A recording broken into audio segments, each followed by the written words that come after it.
If you walk down just about any city street, you'll see it happening all around you, and maybe you're one of them. People with their eyes down, their heads buried in their phones, texting as they walk, oblivious to everything and everyone around them.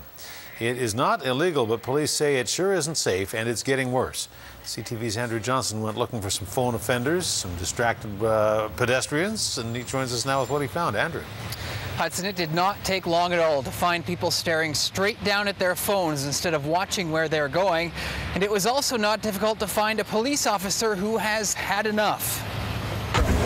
Whatever they're looking at, it must be absolutely riveting, because Douglas Street pedestrians can't seem to tear themselves away long enough to even cross the street. I know everyone seems distracted these days, and there's always something more pressing, more important to do than walking. We work with a heavy texter, digital news producer Coralie McLean, so we brought her along to help catch others in the distracted act. Would you ever text and cross the crosswalk at the same time? No.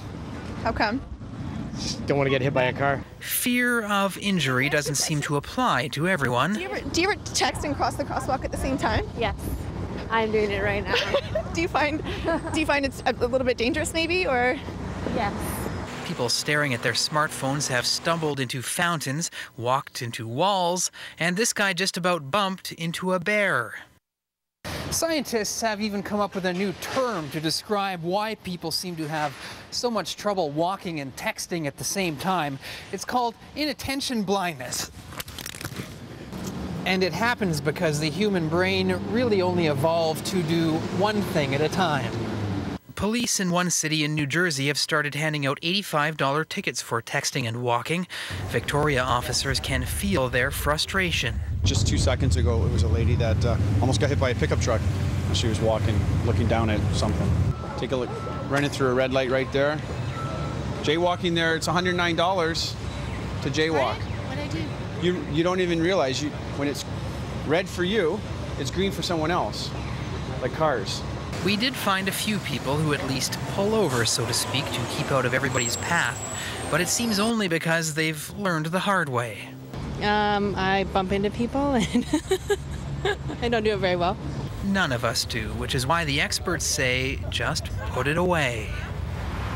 Hudson, we spoke to the Vancouver Island Health Authority to see if more people are turning up in doctors' offices or emergency rooms with injuries suffered while walking and texting. But VHA doesn't keep records that necessarily indicate how someone got hurt.